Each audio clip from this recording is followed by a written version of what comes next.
Good evening and welcome to the Marty Heiser Show. I'm Marty Heiser, your host, and we have a very, very informative show for you this evening. We're going to be talking in the first half hour about local Connecticut politics. Some of you don't realize it because you've been out on the beach, you've been sailing, you've been wandering around the country, the globe, but we actually had a Republican primary this last Tuesday. And Heather Somers won for lieutenant governor, and Tom Foley, yes, that Tom Foley. It's almost like a recurring battle. We're going to go Foley-Malloy, take two in the fall. So Tom Foley won the Republican nomination for governor, and it's all sealed up, and everyone's going to lockstep behind them, kind of like the Democrats were hoping for. So, and then in the second half of the show, we're going to take a long look at suicide. And it's obviously in the foremost of everyone's mind as a result of the tragic suicide of Robin Williams. This is an event that has affected many people across all social, economic barriers. It really has brought to the fore the issue of suicide. And we're going to be joined by some experts from the community that deal with suicide recovery as far as bereavement for the families and some of the issues and telltale signs looking into this really a silent killer, the issue of suicide. So sit back, it's August evening, and I hope you enjoy the show. And joining me, I'm thrilled to have Dan Carter, State Rep from the 2nd District. That's right. And Dan is going kind of a dressed down, man of the people, just got back from Costco, and a much more dapper just Al Alper. Man about town himself, chairman of the Republican Party in Wilton. Free Wilton. Free Wilton, Connecticut. Capital F. And let me just throw it out to you first, Al. What do you make of the Republican primary? It went generally as expected. I mean, as you know, whoever sits at the top of the ticket certainly has the benefit of sitting in row A, whoever that is. Lieutenant Governor was slightly surprising. I know that everybody put on a heck of a run. Unfortunately, for the endorsed candidate, she had a few missteps coming out of leading into and coming out of the convention. And that was Penny. That was Penny Bakaki, okay, yes. Right. And unfortunately that hurt her. Okay. And ultimately that Let me tell you, because I was, downfall. in my vast research for this program, I was looking through the internet, and it talked about Heather Somers, who hopefully is going to be calling in the show in a few minutes. That bastion of truth and honesty, the internet. Okay. Exactly. I saw it on the internet. You most for truth. But one of the comments in the comment section, they said, it wasn't the Republican powerhouse at the convention that decided, but we, the people got to decide in this primary, and they voted for Heather Somers, who hopefully is going to be calling in. What do you make of that? I mean, it was a 700 vote margin, so it wasn't exactly overwhelming. But is there some truth to that? I love the I love the idea of this power structure where there's 4 or 5 people in a smoky room deciding it. I can tell you, as a chairman of a local town committee, unfortunately, we don't have a nice smoky cigar room that we could go to and mete out what we would view as political justice. I mean, that's just not the case. I mean, ultimately, we as a party, as is every party, are nothing but a representative form of governance. Like it or not, we just govern the Republicans in the state of Connecticut. I happen to govern Republicans in the town of Wilton. You've got a chairman in the town of Ridgefield, and so on and so on. We're elected. We're not anointed by any measure. We have a caucus, and they elect who their committee is. The committee members, through representation, elect their chairman, and so on and so forth. So there's no such thing really as people pulling the strings. I think what people equate to this smoky room is the fact that we're closer to the gunshot, if you would, right? Everybody else sort of stands on the sideline saying, I wonder what happened inside there.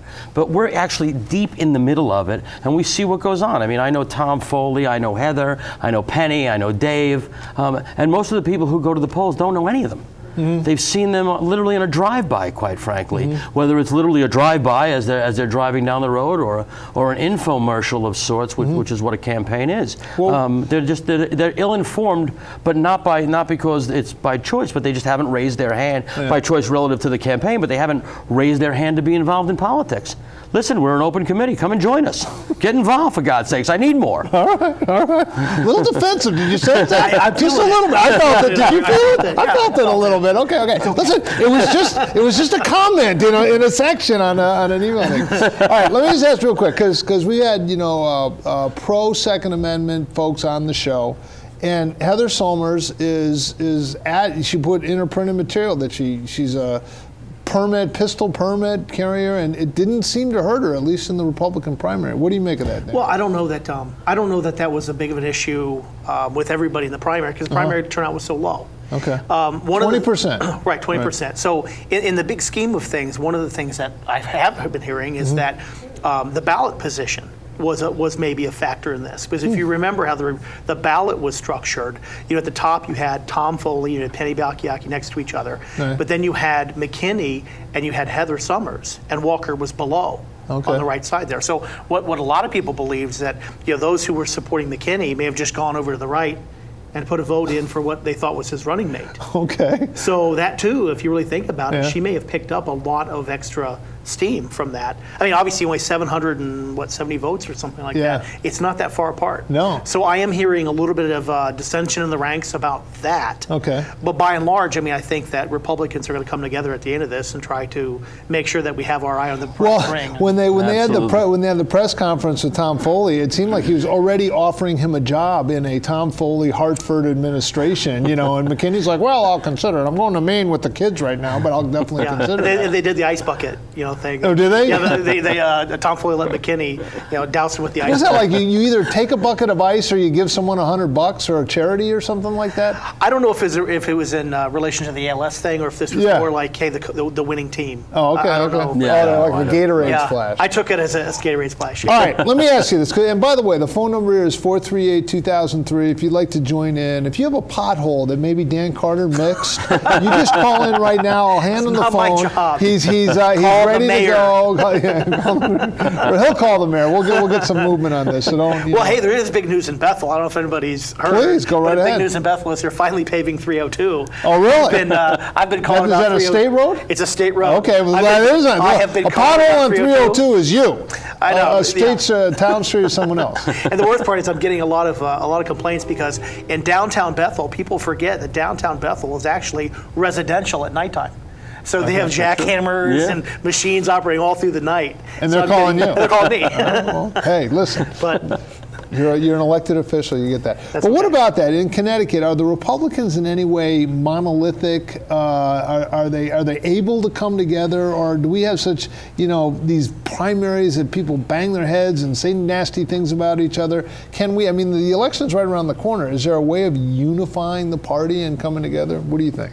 I actually think we're unified. I mean, I think the outcome demonstrated we're unified. I mean, you can't look at the spread between Foley and McKinney and not think we're unified. I mean, and I completely agree with you. I think that McKinney pulled Summers up, and I heard a lot of that as well. Really? Yeah, absolutely. Okay. The ballot position matters, like it or not. It's like anything else. Pole position matters in a race. That's a pole position, like it or not. And unless you're close to the mix, you have no idea who the lieutenant governor is, frankly. Yeah, that's true. Ultimately, I mean, if you watch Bill O'Reilly when Jesse Waters goes out with a picture of Joe Biden, they think he's Netanyahu. Yeah, I mean, realistically, no one knows the vice president. Don't know who the lieutenant governor is, or who the lieutenant. But do you think, do you think the 20% of registered Republicans that did bother to turn out on an August Tuesday, I think it was, do you think they were well informed, at least a good percentage of them? It depends on the town. So I can speak for Wilton. Yeah, right? Okay. So Wilton's an interesting town. In Wilton, Dave pulled it out. I mean, Wilton was we really, we have a very engaged Republican body politic. 4,300, 4,400 Republicans, and they are pretty much in tune with what's going on in general. And to a large degree, it didn't hurt that Tony Boucher was making calls on their behalf, and she is beloved in our town. Yeah. So that certainly didn't help. So speaking for Wilton, I can say that they're very informed, frankly, and that 20% turnout as I've said before, I don't think it matters, quite frankly. You know, we kind of, if you look at the spread again, it was pretty much a given that it was going to land in Foley's lap. Really, the shock, it was, and if you can even call it a shock, was the lieutenant governorship. It doesn't, you know, and ultimately it's the top of the ticket, and that's all that matters. And interestingly enough, in this race, that is the top of the ticket. There is nobody above the governor running, so this race is the race that matters. This drags everybody else up. I think it bodes well for all of our candidates in every race throughout the state, quite frankly, because Malloy, who is an unmitigated disaster, in my opinion. I love his ads because they're just so full of some excrement or another, or and he's got really nothing to say. Stood strong on what? I mean, you stood strong. Okay, great. What have you done? Well, I stood strong. Well, that's nice. But Foley, who came within striking distance, if you'd taken the dead people who voted in the last election, Foley would be our governor. So within striking distance, he's got a terrific shot of winning. He's going to bring everybody on the ticket up. All of our congressional candidates are going to see a bump because of that. All of our local candidates are going to see a bump for that. Yeah, how do you handicap it? I mean, obviously, I think we have the best opportunity going right now for Foley to win this thing. Now, there's a concern. The concern for me is that, we might be all, kumbaya right now and saying Republicans going to be together. Right. The question will be, will Republicans actually work for it? Yeah. Will Republicans come up with a united message like the Democrats are doing? Right. I mean, Dan Malloy didn't waste any time. He's got his first ad out there, and rank and file, all the Democrats are getting behind it with this consistent message of what you said, that things are great, I've done a great job. The things that we in the Republican Party look at as real failures in this state, they're going head on and saying those are successes for the Malloy administration. So unless the Republicans can have a leadership across the state, carrying some sort of good message, all of us together, working together, that's what's going to be important. Caller, do you have a question for State Representative Dan Carter or Al Alper, Chairman of the Republican Party in Wilton? Go right ahead. Well, I have a question for all Republicans. What do they think about tax inversion? And should the corporations in America be allowed to sell out, leave the country, and have their ownership in another country and still benefit from all the goodness in America, like our infrastructure and our electrical grid and our phone system? So do you think that companies should be able to sell out? Is tax inversion, is making profits, maximizing profits, more beneficial to the corporations, or should the corporations be more beneficial to the American people? I'll hang up and listen to your guest respond. All right, thank you. Thank you very much for calling. How about that, guess? I think he has a great point. And I mean, I can tell you what I think. It's kind of hard to speak for all Republicans because I think Republicans differ on this There's issue. only like 7 Republicans left in this state, so we're pretty much a quorum right here. Almost the majority. So let's just wing it. This is what we think. So honestly, I believe in freedom. I believe that we don't turn around and go after companies and say, well, you can't do this or can't do that or can't move or can't. Let them move wherever the hell they want to move. I don't care about that. What I care about is creating an environment here that makes them not want to move. In Connecticut, if you look at the big picture, we've done things that penalize corporations for being here.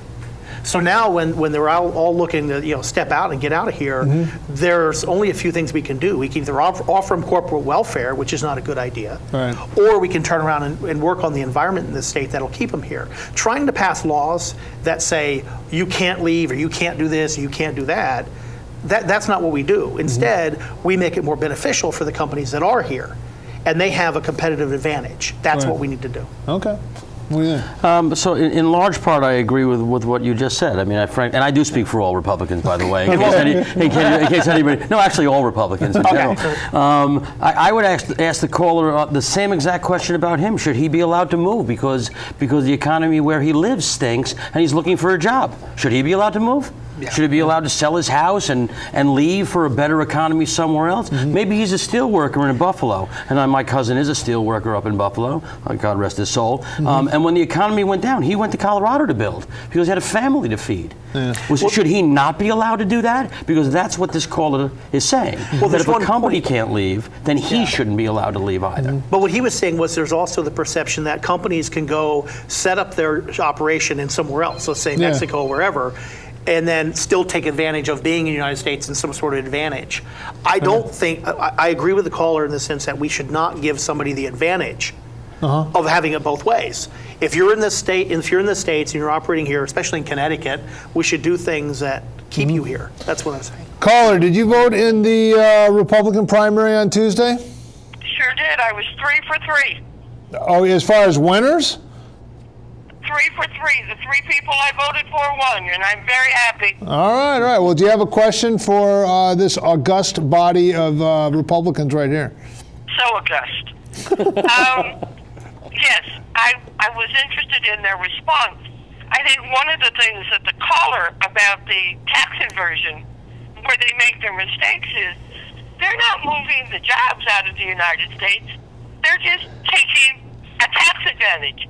And until the Democrats figure out that they can't tax us to death, the companies are going to move, but not take. They're going to leave the jobs pretty much somewhat in the United States and look for the tax loopholes. And the Democrats are stupid enough to invent them for themselves. And the robocall that was mentioned from Tony, she made a mistake. She was 0 for 2. All right, well, thanks for that. Thanks for that. I was 0 for 2 also because I wrote you in for Lieutenant Governor.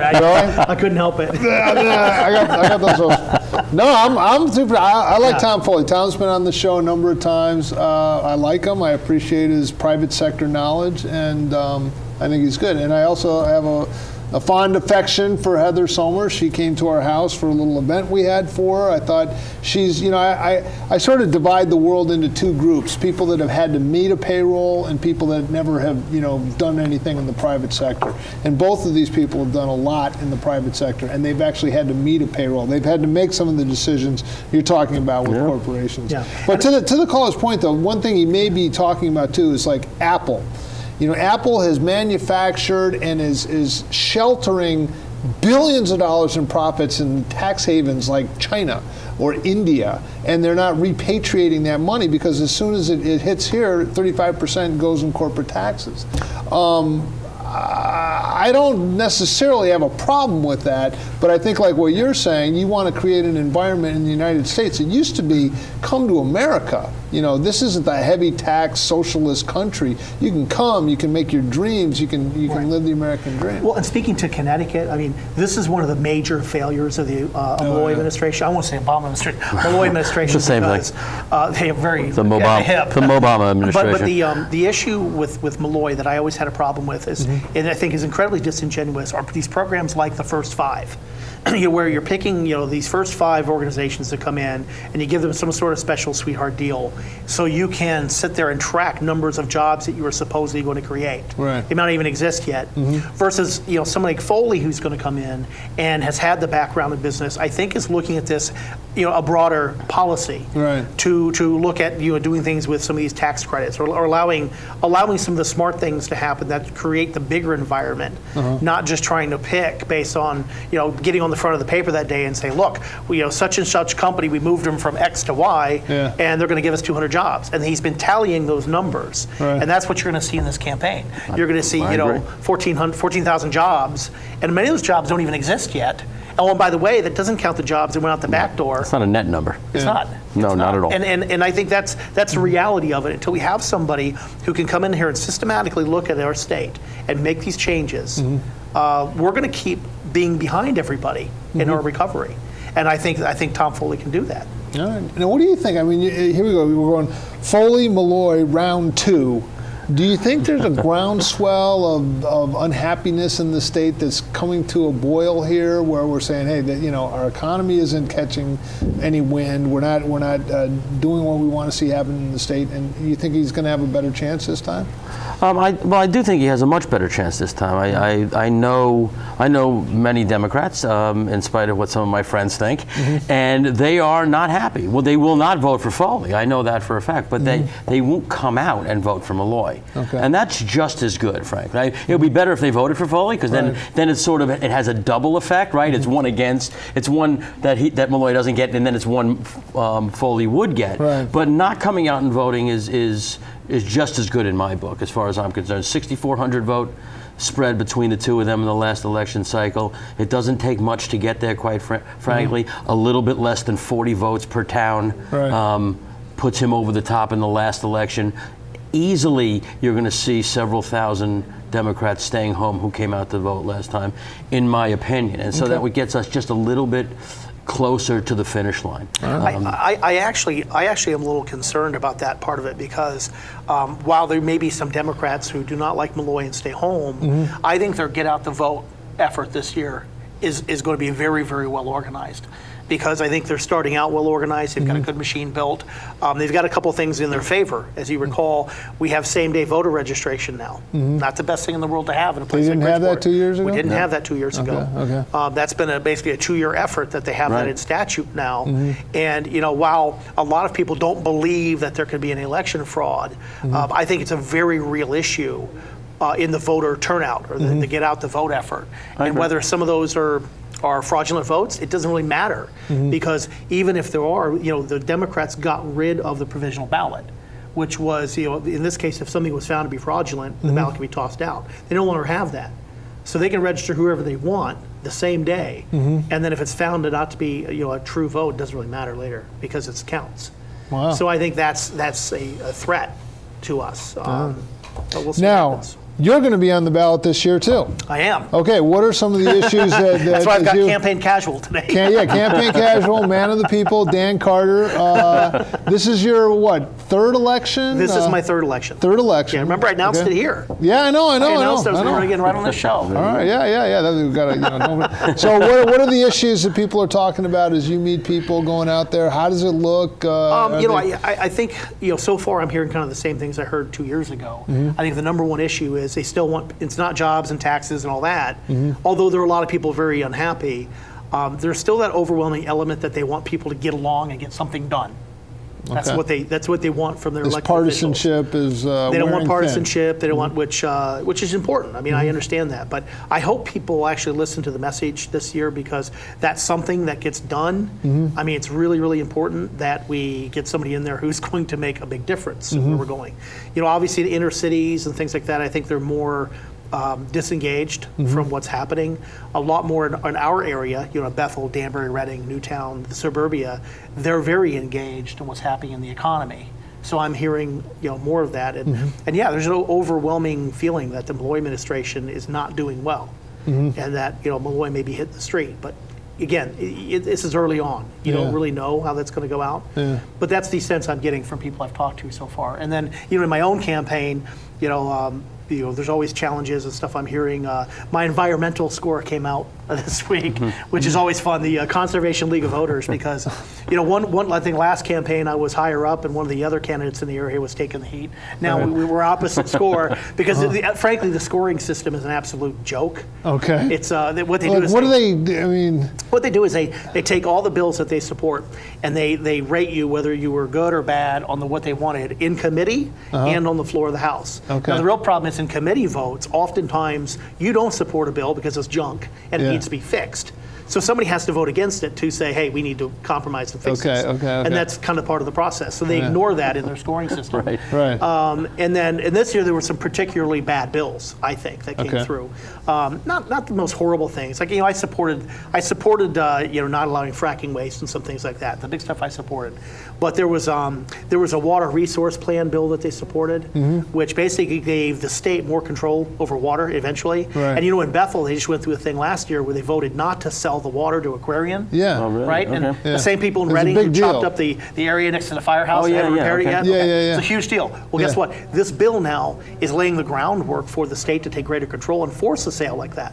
Okay. So, I'm like one of 7 or 8 people, I said, nah, I'm not voting for that because my district wasn't for it. Yeah, But yeah, I got yeah. hammered. Ultimately, Yeah. your environmental rating, so to speak. I mean, those are effectively bastions of the left anyway. You're not going to They really are. get their vote. They are. I Yeah. mean, so does it really matter? Frankly, I mean, I think you can't please everybody, or you're not Yeah. doing your job. I mean, ultimately, is what that comes down Well, to. I think, I think you still listen to every constituency out there. I Agreed. think it's important that politicians are responsive and listen. Mm-hmm. It's just this year in particular, it was one of those thorns in my side Mm-hmm. because I looked at the organization, the Conservation League of Voters, or Mm-hmm. League of whatever.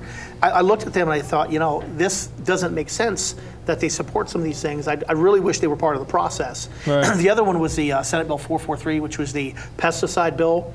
It had been basically hijacked by the President of the Senate to make it a GMO grass seed bill, to ban GMO grass seed, which doesn't exist yet.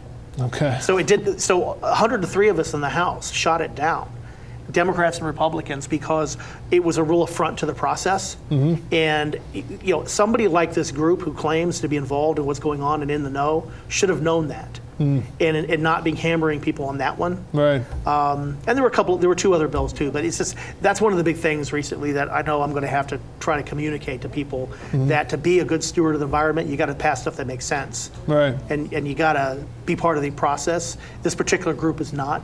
All right. So, and then of course the other thing is going to be guns. Obviously, we've talked about that many times on this programs. Yeah. So. Do you think your vote for or against guns, that's going to hurt you? It's going to be a big deal? I mean, one thing I'll say in this Republican primary, Heather came out, pro Second Amendment, and didn't make any bones about it. I know I got a mailing from her, and I don't know if that was targeted or otherwise, but those folks come out and vote. Unintended? Yeah. Yeah, really. But the people that are really issue specific, they come out and vote. My sense is that there are a lot of Democrats in this area who own guns, just as well as unaffiliated voters. But there are a lot of people who are going to hear the argument, and it really matters how the argument unfolds and whether they listen to all the reasons behind it. Nothing in politics. There's no law that says any politician has to tell the truth. We see that with Dan Malloy's ads. Sadly, that's true. But there's no law that says you have to tell the truth. And Right. what happens is during these campaigns, people will allege many things. Yeah. And it's not always true. Like, I can see the ad now. Dan Carter voted against background checks. Well, I voted against the final bill, which had it in it, but I actually put a bill in that supported it. Yeah. You know what I mean? Yeah, So it's yeah. going to be that kind of game. So Yeah. I don't know where it's going to fall out. I know the district is split on it.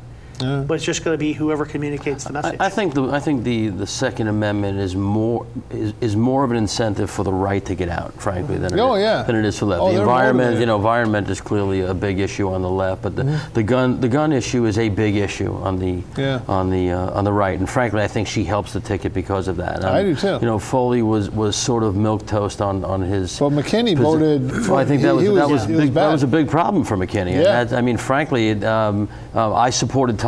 I supported Tom, and I like John, so it's nothing against John. Though I did believe that his position on the gun bill was going to drag Republicans down in terms of the polls. I know people who would stay home had he been the candidate, and these are former RTC members. So these I know. I'll butt heads with some of these guys. We're talking about the Tea Party and otherwise. If they don't fit the litmus test, they stay home, and there aren't enough of us. And she helps that. She helps Yeah. that in a very big way. So while he was, somewhat, non-existent, if you would, on the topic, she is a card-carrying member. Oh, yeah. Little Orphan Annie over there. I mean, it's a good thing as far as I'm concerned. I agree.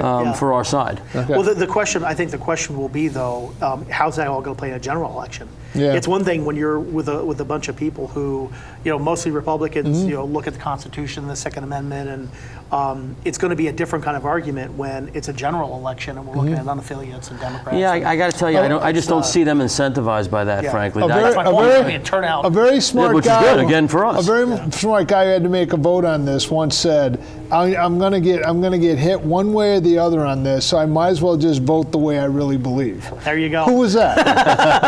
That was Dan Carter. And by the way, the other part of this, it would just segue to what you're going to talk about later. is we completely ignored mental health. Yeah. In fact, I'm the only person who put in a bill that would have kept guns out of the hands of people with a mental health issue. Yeah. Yeah. And that's something we have just totally blown away. And we didn't do anything about the gun trafficking on the streets, so the way I look at it, the argument, the anti-gun guys, and even the far right, both sides, are the reason we're not getting any traction to actually do something. Well, I mean, to be fair, the political players, and yourself not included, because of the way you certainly stood up on that, they took advantage of Sandy Hook. I was very close to that, and the truth of the matter is that they rushed in to, we must do something. This is something. Let's do it. And let me stand on top of the podium and say, look what we've done. They've done nothing, quite frankly. They didn't do anything to address mental health, nor did they do anything to address the community that facilitated this kid. I mean, you can blame the mother and father all you want. There's no way in hell that neighbors didn't know this guy was out of his mind, and they didn't say anything. They didn't do anything. They just stayed quiet. Kitty Genovese. That's the syndrome, and this government facilitates that, and then they're shocked. When there are 20 children slaughtered. Are you kidding me? Thank you for coming in. Appreciate it. I like the new look. The Dan Carter man. Do we all get one of those now?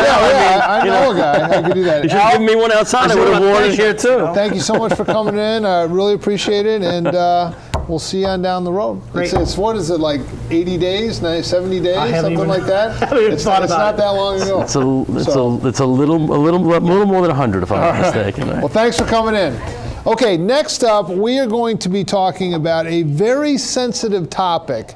And it's really been brought to the fore by the tragic suicide death of Robin Williams, something that I think has affected pretty much every American as they consider what happened in that situation. A man who seemingly had everything going for him, a family, a wife that loved him, a career that by all outward appearances was going well, certainly a beloved member of the show business community. And yet, tragically, he took his own life. And I think as a country, I mean, it's fascinating. There's wars breaking out, continuing to break out in the Middle East. There's issues where Missouri, there's unrest on the streets. There's a border problem down in Mexico.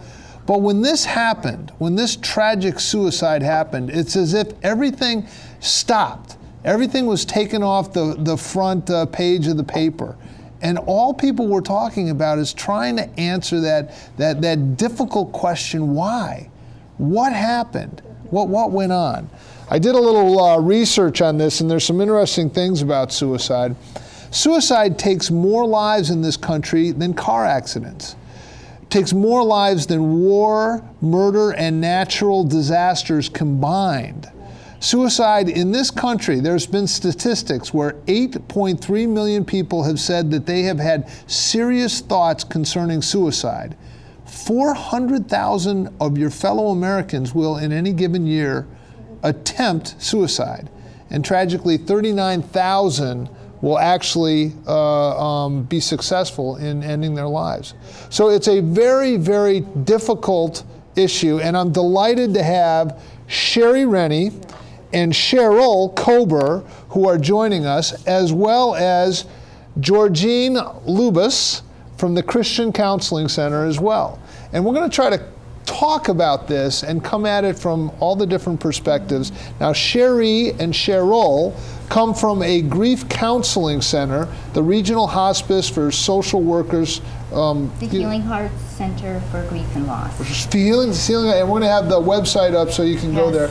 But if you want to call in, the phone number is on your screen, 438-2003.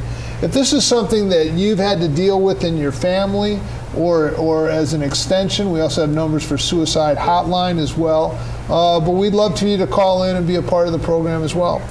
But thank you for coming in. Thank you very much for having us. And Sheryl and Georjene. We really appreciate that. Thank you for having us. Now, I know you, so we're friends. Yes. You do work with a recovery group for people that have experienced suicide in their family and the unique type of intense grief that's associated with that. Just tell me a little bit about that. Well, it's a support group, a bereavement group for people who have lost loved ones to suicide. We meet twice a month at the Healing Heart Center for Grief and Loss. It's a very supportive group. Typically, people who have suffered a loss to suicide, it's a very unique bereavement. There's so many issues surrounding it. They're grappling with the why, of course.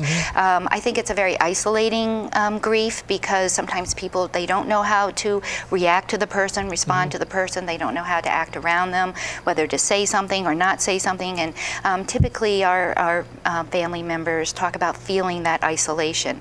So they're looking for a place where they can share their grief with others who truly understand, their loss. That's one thing that they talked about, and it's both depression, and which is one of the cause effects leading to suicide, but it's almost as if there's a stigma attached to that. And one thing they talked about in my vast research on this is that one of the growing populations that are experiencing suicide are ages 50s, 60s, white males, and they're unable to reach out to a community. They're unable to share their feelings with others. I don't know, Cheryl, what's been your experience with this? I think part of the reason people don't feel comfortable sharing their feelings is there is such a stigma against it. And so that's why I think is a very isolating loss, but it's also there's one that's accompanied by shame because, people feel that it's a preventable loss to some degree as well.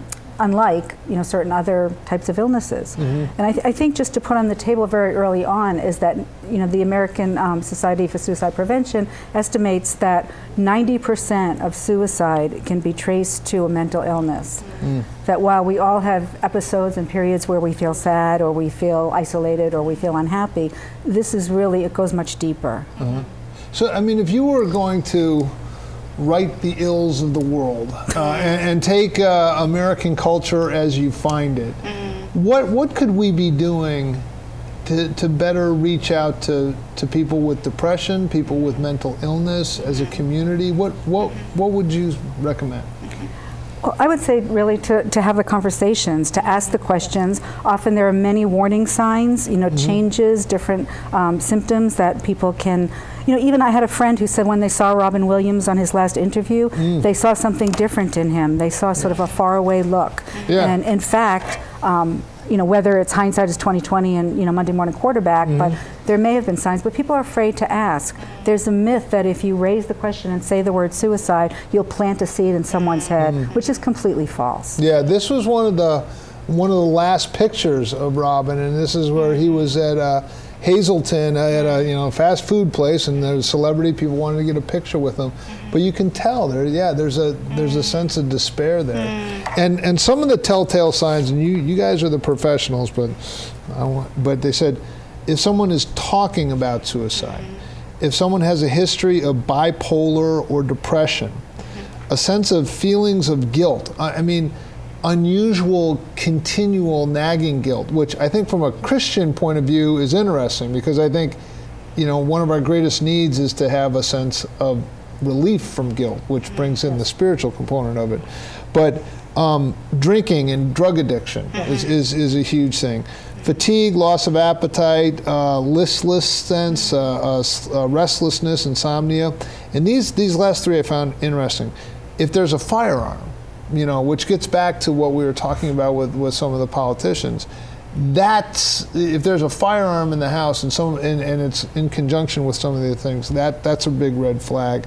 Chronic health problems, especially in the elderly, and it's interesting because Robin Williams' wife was talking about that he was having early Parkinson's and that could have been a contributing factor. And then one that I thought was interesting was if there's internet searches talking about suicide, that these are sort of telltale signs. But Georjene, in your work at the Christian Counseling Center, is this something that you guys deal with? Yes, we deal with it regularly because people, when they're in unbearable pain, when depression is so, makes them so low, they have very, very dark thoughts, which include suicide.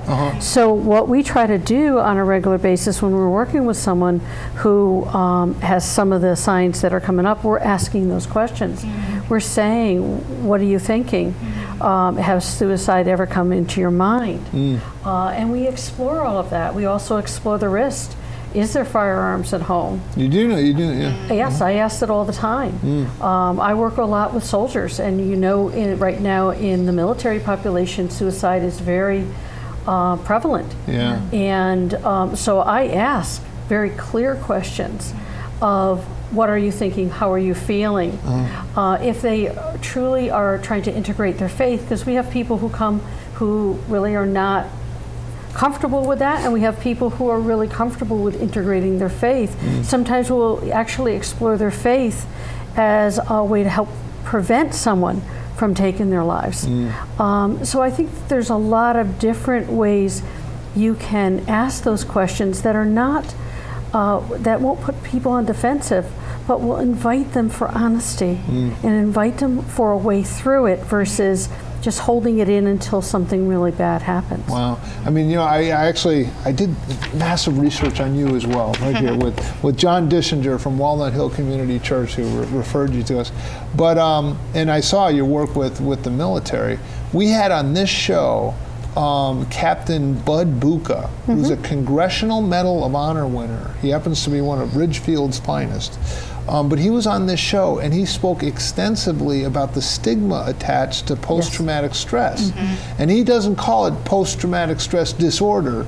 He stops at post-traumatic stress. And he says anyone that's been in combat has this, but especially in the hyper-testosterone-driven military culture, there's such a stigma against showing any weakness at all that it really affects it. Hold on a second. Caller, do you have something to add about the topic we're talking about? Yes, I do. My son took his life when he was 21, so I do feel it. But I do find that the people who pretend to help, and I don't really mean that as bad as it sounds, you sit there and you talk, and all I see is you're willing to put all your credentials out. Just be a caring human being, because the people who had all the credentials behind their name wanted to put me in the box, and they were going to cure me. Well, you know what? I'll tell you, I told them where to go. Tell these people to be more human and less conscious about the titles that they probably well deserve, but don't flaunt them. Well, one thing regarding the titles, we put up all these titles in these graphics. These ladies did not have to have all their credentials put afterwards. That was our idea, right? But what about that? What I mean, first of all, I'm just so sorry for her loss. So very, very sorry for her loss. And one of the risk factors is that social isolation for the person, for her son. And she's right. We do need to reach out to each other. We need to be aware of the person sitting next to us in the office. Are they hurting? Are they? Is there a change in behavior? Are they withdrawing from their normal activities? And to reach out to them and to talk to them and to listen and to say, I'll be there for you any way that I can. I'll help you get the help you need. But she's right. We heal in community. We're meant to be in community, and that's where we find our support. That's where we find our healing.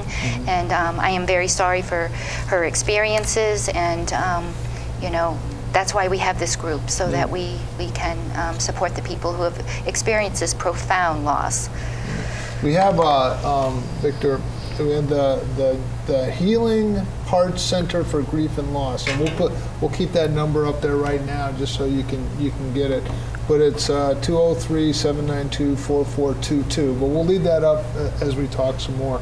I think, can I just say one? Please. I think, in reference to the group, one of the things that the caller was alluding to maybe is, people with credentials or degrees, or maybe who haven't experienced this kind of loss, maybe can't truly understand, which is why Healing Heart Center, which is a program of regional hospice, formed this group. And I think, the facilitators are part of it, but to be with other people who've experienced that same or similar loss is really the most healing part of this support group. It's not the credentialed professional.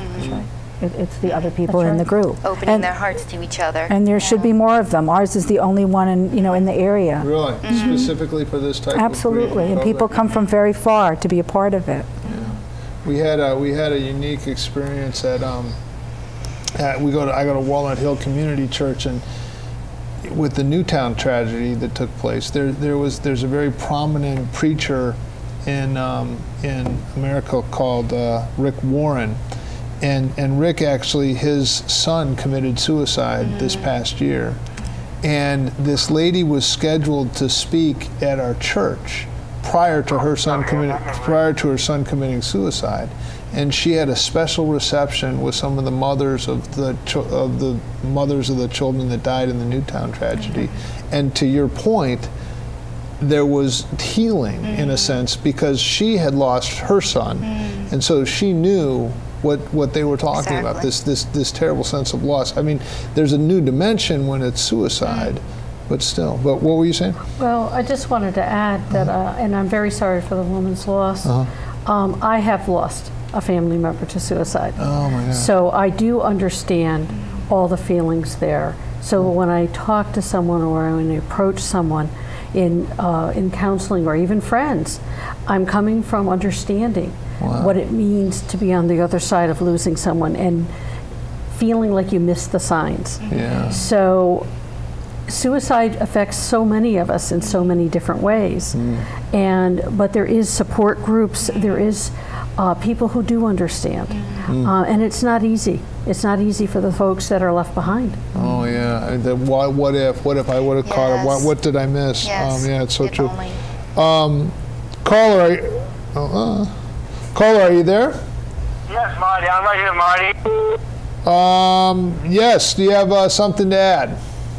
Well, I think what you just said about Rick Warren, Marty, I heard about the book about it, and for many years ago when he wrote the book of God, and he wrote it for many long years when he wrote the book. But I think he was a good man about it. Absolutely. Yeah, the book you're referring to is A Purpose-Driven Life by Rick Warren. Yeah, he did. Yeah. When I heard him a long time ago, he said, how did God feel about his life? How did he feel about it? And he said, well, how did he feel about the people he knew? Yeah. And he traveled for many long years. He traveled for many long years to the country. Absolutely. Well, listen, thank you very much for the call. All right, Marty. Okay, thank you. And there was another caller that called in too. New York Times guy, call back. Oh, here he is. Caller, do you have something to add? Thanks for calling. Yes. Good evening, Marty. Good evening. Regarding suicide, awful thing, of course. But a couple of weeks ago, and it's also been a national debate for about 2 decades, has been assisted suicide, which is a different thing, of course. And I know that you're against assisted suicide, Marty. Yes, I generally speak with you guys. I turned in late to this show, so I didn't hear my trio of ladies' stories. But suicide and assisted suicide, 2 different things. I don't want to make this into a political thing because I'm tuning in too late to. I didn't hear what happened before, but quickly draw to some question. My question being is that assisted suicide, which has become a big political football for a lot of different political parties, is there any kind of tie-in at all versus the shock suicide, I guess, which is the way I would just term a common suicide of a family member or somebody who just happens to... Let's ask the professionals. Thanks for the call. That's a good question, though. What about that? I mean, does that come up, or is this pretty much not anything to do with assisted suicide and everything related to that? I would say that it's really a very different issue. Very different issue. Yeah, very different. I mean, these are sort of, well, you also deal with end-of-life issues from the hospice and things like that. But that's probably a whole other show. Yeah. That's a whole that's other not show. something that we would support. Also, regional hospice. Yeah. what about that from a Christian counseling point of view? And I'd be interested, is suicide as prevalent within the church as it is outside the church? I really don't know the statistics of that. I should have looked that up. But suicide touches all of us. Yeah. If you really kind of look around, I mean, you look at Rick Warren, his family, I don't think he ever dreamed that his son would have taken his life. So suicide touches us in many different ways. You look around in your own families, in your communities, in your churches, and you will see that. Suicide, as I say, happens all over the place. So I do believe that it's as prevalent in the spiritual community, the Christian communities, as it is in the regular. There is some knowing and documentation that people with spirituality, some of them really find a way through their depression and through some of the mental illnesses they are, so that they will hold on instead of using suicide as an option to deal with their pain. So when you're in a counseling framework and you're dealing with someone and you see some of these triggers, some of these issues in the life, how do you respond? And by the way, the Danbury Hospital suicide hotline is 888-447-3339. Michael, the executive director of this show, says you have to say that slowly. 888-447-3339. And that's probably the best place to go. These are trained professionals that know how to evaluate these issues. But when you're counseling someone, what do you do? Where do you draw the line? Well, I draw the line on the seriousness of intent. If there's a plan, the lethality of what they're planning, and if they have the means to do what they're planning. And if they are really serious, if I'm not convinced that someone walking out of my door is going to be okay, then we're going to have the conversation to go to Danbury Hospital Crisis Intervention. That would be the best place. Best resource in this area would be that number, that place. And I think that holds true not just for us as professionals, but for lay public as well. Yeah. So when we talked about starting the conversation, that would be step one. Step two would certainly be to encourage someone to get professional help. And step three would be to take action. So actually either take them to the hospital or call 911. Yes. For professionals, we're used to this. We have a different code, but as Sherry said, the person next to you in the office needs help from you just as much. I'm having like a flashback moment right now, because I have a friend that's going through some very difficult times. And another friend was speaking to him, and in the conversation went like this. He said, oh, well, if you, whatever it was, if you eat yogurt, you'll be able to live till you're 90. And my friend, who's 50, he said, well, why would you want to live that long? Meaning not that you want to live till an old age, but that life has become so arduous, and he's going through some very difficult times. And this friend told me that. And you think, well, okay, he's going through some tough times. Maybe it's nothing. But he's talking about, the sense of hopelessness in his life. And you don't know, call the cops, call the, Start the intervention. Start the conversation. Exactly. Yeah. Just talk to them. Yeah. We try. In your grief counseling, and by the way, there's a couple, we can get this too, there's actually an International Survivor of Suicide Loss Day, which is November 22nd. And this is the Healing Hearts for Grief and Loss, and again, that's the phone number.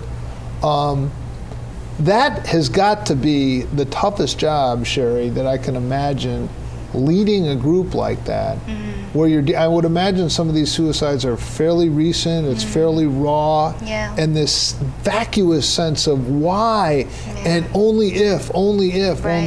Right. How do you shepherd people through that? Is there ever a happy closure to that, where you say, wow, I really miss Grandpa, but I focus on the good times we had, and I'm going on with my life? It takes time before you can do that, bring meaning out of such tragedy. It really is, my role as a facilitator is to enable them to talk to one another and support one another, because really those are the people who truly understand what this pain and this loss means. Just encouraging them to take care of themselves, also encouraging that support. Oftentimes, after a couple years or 3 years or 4 years, they do find a way to bring meaning out of it. We have people who are very vocal in the anti-bullying legislation. They've gone to Hartford, they've promoted and supported the anti-bullying legislation. We have people who do walks, who do the overnight walks that AFSP sponsors. And so people do find ways to bring meaning out of it and to carry on the legacy of their loved ones. But in the meantime, it's a very painful, it's a very hard, difficult journey. But when you have people there who can share that journey with you and you don't feel alone, who understand, who can talk to you, who can listen, it just eases that burden. What are some of the common anecdotes or feelings or senses that people have? I can only imagine, but what comes up? I would say a sense of feeling alone. The people who were their dearest friends, who would call them, at all hours, suddenly are not there anymore because they don't know what to say. People in the grocery store go the other way. They turn the other way. They don't know what to say. They avoid them. And I think that's the greatest disappointment and challenge for them, is that sense of isolation. It's interesting, and Robin Williams was such a public figure that all of this is playing out so publicly. Yes. But one part of it is they're talking about their kids, his kids now, and their reaction, and they're putting it on Twitter, and they're getting public. feedback, and it's so public. But one of the reactions of the children are they feel cheated. They feel like, why did he do? Right. What they about take it us? personally. We had years left. I can only imagine that's like a common issue. It is, until eventually sometimes we have to accept we won't know why. We won't know why. But part of the healing is grappling with that question. Closing thoughts. There is help. There's a way through. If you are having suicidal thoughts, and if you have lost a loved one, there are so many good programs, especially with you folks. They do a great group. I've referred people there. Go to counseling. Ask the questions. Don't let it just fester inside, but allow your heart to deal with the tough questions that may not seem to have an answer. I guess I would say withhold judgment, that to try to decrease the stigma of mental illness, I think will go a long way to suicide prevention as well as other domestic issues that we have. So I would say just have the conversations and decrease the stigma. And understand that people's grief is different, that people grieve differently, and to be patient with yourself, to be patient with family members who are also grieving, and just to be available to one another, to reach out to that person who appears sad or depressed and ask if there's anything you can do for them. Let me give out the numbers one last time before we go. This is a number to reach you and your particular group. I don't know, Victor, if we can get a shot of that. And then, likewise, the Danbury Hospital, which by everyone agrees is probably the best number, that's 888-447-3339, 888-447-3339. And I guess I would just say, because apparently middle-aged white guys are a growing constituency in all this. The leading rate for suicide. Get some help. There's no bigger man's man than Ernest Hemingway, big game hunter, big fisherman, and he's succumbed to this. Don't get help. Reach out. Don't be too proud to reach out. And I want to thank my guests so much for coming in and talking about this very sensitive issue. So thank you. We'll see you next week. I have no idea what we're going to talk about, but we'll figure something very exciting to talk about. Thank you, and if you need help, reach out. Good night.